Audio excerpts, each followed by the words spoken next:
Selamat siang pemirsa, Presiden Susilo Bambang Yudhoyono mengecam aksi serangan Israel ke Gaza yang menewaskan 30 warga Palestina dan mendukung penuh kemerdekaan Palestina. Hal tersebut disampaikan Presiden di Bandara Halim Perdana Kusuma saat akan bertolak ke luar negeri untuk melakukan kunjungan ke beberapa negara.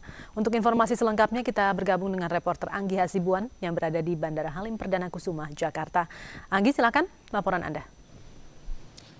Ya, Zelda, memang benar Presiden Republik Indonesia Susilo Bambang Yudhoyono sangat mengecam tindakan Israel terhadap Palestina dan juga mendukung sepenuhnya kemerdekaan dari Palestina. Hal ini disampaikan ketika konferensi pers sebelum beliau berangkat bersama delegasi Indonesia menuju Phnom Penh untuk mengikuti KTT ASEAN, kemudian juga KTT Asia Timur dan juga KTT D8 di Islamabad, Pakistan. Agenda rencananya akan membahas untuk selama 3 hari di Kamboja, membahas seputar komunitas ASEAN di tahun 2015 dan juga keamanan dan politik kawasan Asia Tenggara dan juga Asia Timur, serta yang paling utama adalah membahas perihal konflik atau juga sengketa Laut China Selatan. Dan kemudian akan dilanjutkan selama 2 hari agenda untuk KTT D8 di Pakistan. D8 adalah sebuah forum regional Asia juga yang membahas tentang ekonomi dan juga keadaan-keadaan di Asia Tengah. Disinilah SBY akan menyatakan sikap Indonesia terhadap kekerasan yang terjadi di Palestina. Berikut pernyataan dari Presiden Republik Indonesia Susilo Bambang Yudhoyono. Indonesia sungguh menyerukan agar kekerasan segera bisa dihentikan.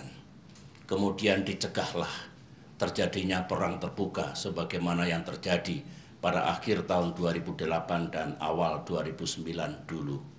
Saya cemas karena serangan-serangan udara Israel masih terus berlangsung, sementara tembakan roket dengan jarak yang makin jauh juga masih terjadi, sementara korban berjatuhan dan sebagaimana yang terjadi di waktu yang lalu, korban itu adalah penduduk sipil, the innocent people.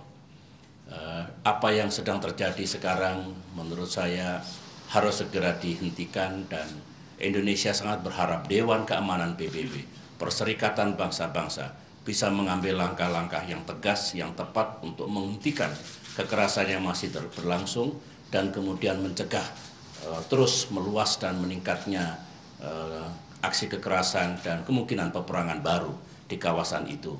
Sikap Indonesia jelas, kita mendukung kemerdekaan bangsa Palestina dengan konsep two-state solution. Sekarang baru one state, yaitu Israel. Kita berharap menjadi 2 state, Israel dan Palestina. Dengan demikian, kalau itu bisa terwujud, insya Allah apa yang terus terjadi ini bisa dicegah atau diakhiri.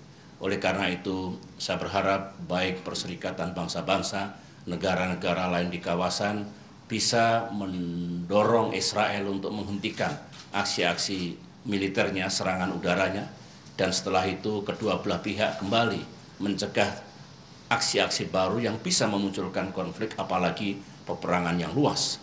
Kita masih ingat 2008-2009, konflik itu hanya berlangsung selama 3 minggu dan 1 hari. Tapi korban yang meninggal ribuan, yang luka ribuan, rumah dan gedung yang hancur ribuan, dan hampir semua adalah penduduk